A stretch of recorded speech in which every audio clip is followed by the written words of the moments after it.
Pronto? Sì, mi scusi. Ho finito. Ho finito.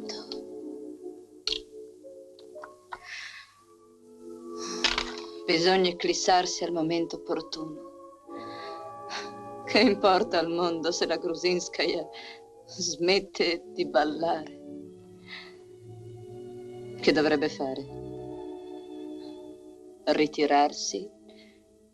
Vivere ignorata da tutti? Morire?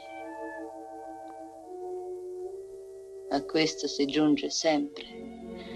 Morire. Ma io non aspetterò. Io non voglio aspettare. No, non si allarmi, madame. Chi è lei? Uno che stava nascosto in camera sua. Perché? Vengo spesso qui quando lei è a teatro. Perché? Solo per poter respirare l'aria che lei respira. No, non occorre che chieda aiuto, madame. Permetta, io ho inteso tutto. Non ho potuto fare a meno di ascoltare. Avrei potuto restare nascosto, ma ho preferito rivelarmi. Posso dire una cosa, madame? Lei è tanto bella. È un tormento per me vederla così disperata.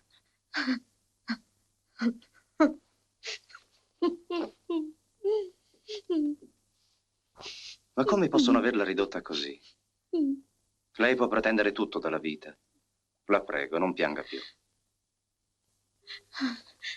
Deve perdonarmi. Ho avuto una serata terribile. Ero così sola e a un tratto è venuto lei.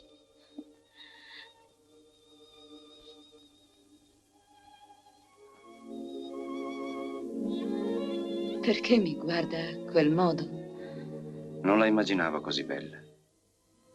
Vorrei prenderla fra le braccia e proteggerla da ogni dolore. Lei è così stanca. Sì, stanca. E sola? Tanto sola. Как strano, как strano. Io non comprendo il russo, madame. Lei è un uomo strano. Ma lo pensa sul serio? Forse non tanto adesso. Quando il Granduca era vivo, un giorno un uomo si nascose nella mia stanza, un ufficiale. Più tardi fu trovato morto. Ah. Beh, qui non siamo in Russia.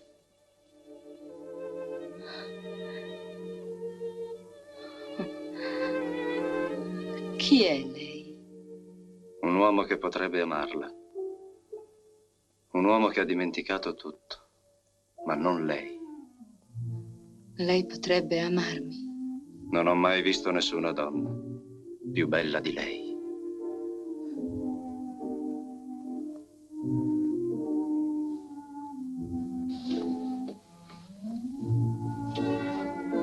Deve andarsene ora. Non me ne andrò. Lei sa che non me ne andrò. Non mi mandi via. Voglio restare sola. Non è vero, lei non vuole restare sola. L'ho vista così disperata. Non posso lasciarla ora. Lei non deve piangere più. Deve dimenticare. Non mi scacci. Solo per un momento. La prego, sia buona.